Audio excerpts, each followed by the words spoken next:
என் அன்பு குழந்தையே, நான் ஏன் இத்தனை கவலைகளையும் சோதனைகளையும் சுமந்து கொண்டே இருக்கிறேன் என்பதுதானே உன்னுடைய மனக்குமுறல். இப்போது உன் வாழ்வில் நடப்பது எதுவும் உனக்கு சாதகமாக இல்லை. நடக்கும் நிகழ்வுகளைக் கண்டு பயப்பட்டு கொண்டிருக்கின்றாய். உனக்கு பாதகமாக முடிவுகள் வந்து விடுமோ என்று கலங்கி போய் நிற்கின்றாய். காலங்கள் இப்படியே சென்று விடுமோ, மாற்றங்கள் வாராதோ, நம் வாழ்வு நமக்கு வசப்படாதோ என்று கலங்கி போய் நிற்கின்றாய். இப்போதுள்ள உன்னுடைய நிலையை நான் அறிவேன். என் தங்கமே, என்ன தேவை என்பதை பிறகு பார்த்து கொள்ளலாம். முதலில் நிகழும் சூழ்நிலைகளை புரிந்து கொள். அதற்கு ஏற்றவாறு நடந்து கொள். என்றைக்குமே உன்னுடைய அப்பா எனக்கு நீ பிள்ளைதான், எனக்கு நீ கை குழந்தைதான். ஆனால் உன்னுடைய வாழ்க்கையிலும் நீ குழந்தைத்தனமாக இருக்கின்றாயே. கொஞ்சம் பொறுப்பாக நடந்து கொள். கஷ்ட நஷ்டங்களை புரிந்து கொள். அதை தெரிந்து புரிந்து நடந்து கொள். உனக்கான நல்ல நேரம் வந்து விட்டது. அதனால் தான் நல்ல வார்த்தைகளை நீ கேட்கின்றாய். தெரிந்தவர்கள் சொந்தக்காரர்கள் என்று யார் என்ன வசை பாடினாலும் அது உன்னை தீண்டாது. அதை நான் உன்னை தீண்டவும் விடமாட்டேன். அதற்கான பலனை அவர்கள் சந்தித்தே தீர்வார்கள். நீ அதை காதில் வாங்காதே. இப்போது நடக்கும் உன்னுடைய வாழ்வின் சூழ்நிலைகள் நிச்சயமாக மாறும். இப்போதைய நிலை கண்டு நீ துவளாதே, நம்பிக்கை இழக்காதே. கொஞ்சம் பொறுமையாக காத்திரு. உன்னுடைய அப்பா நான் எப்போதும் உன்னுடன் இருப்பேன். உனக்கு எல்லாம் நல்லதே நடக்கும்.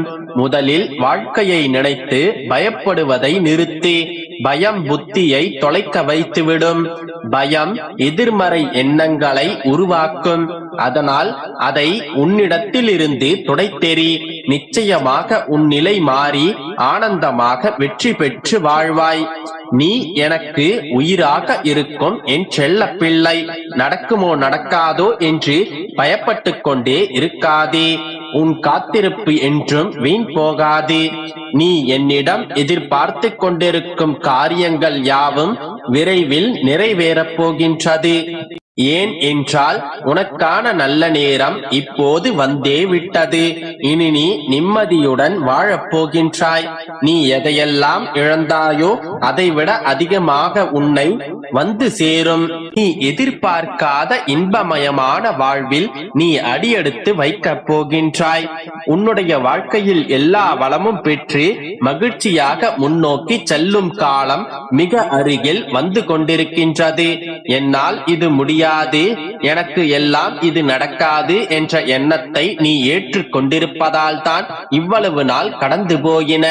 இன்று அதனை உடைத்துவிட்டு, அப்பா இனி அதை செயல்படுத்தும் கடமையை உங்களிடத்தில் விட்டுவிட்டேன், அதன் விளைவுகளை நீங்களே பார்த்து கொள்ளுங்கள் என்று தீர்க்கமாக என்னிடம் சொல்லிவிடு. என்னை முழுவதுமாக நம்பி பொறுப்புகளை என்னிடத்தில் ஒப்படைத்த உன்னை கோபுர உச்சியில் உட்கார வைக்கப் போகின்றேன்.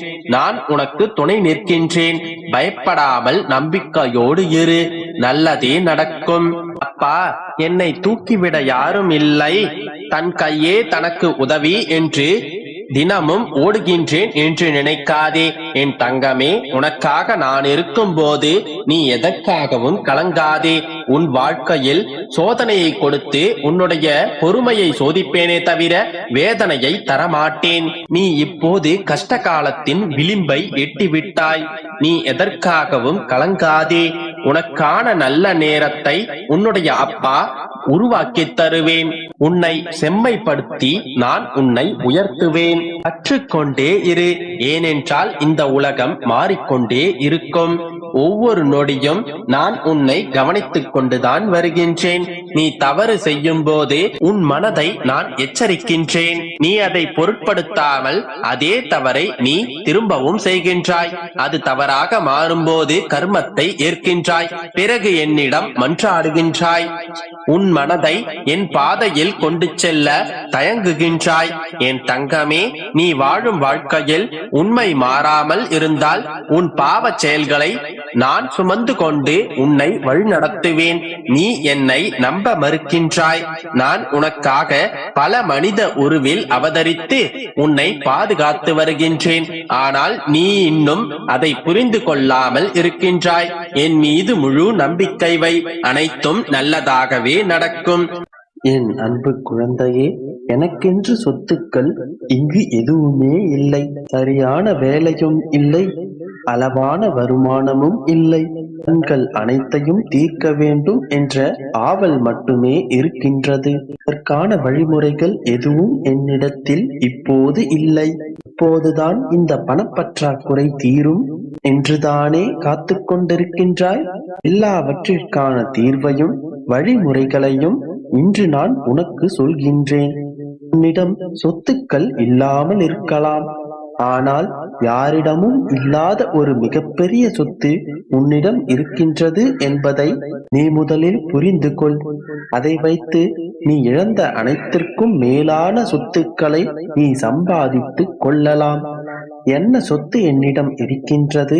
நான் தான் அனைத்தையும் இழந்துவிட்டு வறுமையில் வாடிக்கொண்டிருக்கிறேனே என்றுதானே கேட்கின்றாய்? அதுதான் இல்லை என்றெல்லாமே. உன் கையில் இருப்பது உன் அப்பாவாகிய இந்த ஏழுமலையான் என்கின்ற புதையல். அந்த புதையலை நீ சரியான முறையில் கையாண்டால் உன்னுடைய கஷ்டங்கள் அனைத்தும் நொடிப்பொழுதில் தீர்ந்துவிடும். அதற்கு தேவை நீ என்னிடம் காட்டப் போகும் அன்பு மட்டும்தான். மாறாத அன்பாக இருக்க வேண்டும். நான் தான் எப்போதும் உங்கள் மீது அன்பு செலுத்திக் கொண்டுதானே இருக்கிறேன் என்ற சந்தேகம் வேண்டாம் என் மகளே. ஏனென்றால் உனக்கு நல்லது நடக்கும் போது நன்றி அப்பா என்று மனமுருகி என்னிடம் வருகின்றாய். கேட்டது தாமதமாகும் போதோ அல்லது எதிர்மறையாக நடந்து விட்டாலோ, ஏன் அப்பா தாங்க முடியாத கஷ்டங்களை எனக்கு மட்டும் தருகிறீர்கள்? என்னை நீங்கள் பார்ப்பதே இல்லையா? என் மீது உங்களுக்கு கருணையே இல்லையா என்றெல்லாம் வார்த்தைகளை அடுக்கி விடுகின்றாய். இது மாறாத அன்பாக எப்படி இருக்கும்? உன்னுடைய அன்பு எப்போதும் எந்த சூழ்நிலையிலும் மாறாத அன்பாக இருக்க வேண்டும். உன்னுடைய அன்பு இன்ப காலங்களில் போற்றி துன்ப காலங்களில் தூற்றக்கூடிய அன்பாக இருக்கக்கூடாது. எப்போதும் உன்னுடைய அன்பை சமநிலையில் காட்ட வேண்டும். பா, நீங்கள் தான் என்னுடைய கதி, உங்களை தவிர எனக்கு வேறு யாரும் இல்லை என்று முழுமையான பக்தி அன்புடன் என்னை சரணாகதி அடைய வேண்டும். அப்படி என்னை சரணாகதி அடைந்த பிறகு உனக்கு எப்படிப்பட்ட கஷ்டங்கள் வந்தாலும் நான் உன்னை அதிலிருந்து மீட்டெடுப்பேன். இப்போது சொல்கிறேன் கேள். உன்னுடைய பணப்பற்றாக்குறை இப்போதே தீரப்போகின்றது. நீ நினைத்த வேலை நீ நினைத்தபடியே உனக்கு கிடைக்கும். கடன்கள் தீரும். உன்னுடைய ஆசையான சொந்த மனையில் நீ காலை வைப்பாய். என் வாக்கு நிச்சயம் பலிக்கும். நம்பிக்கையும்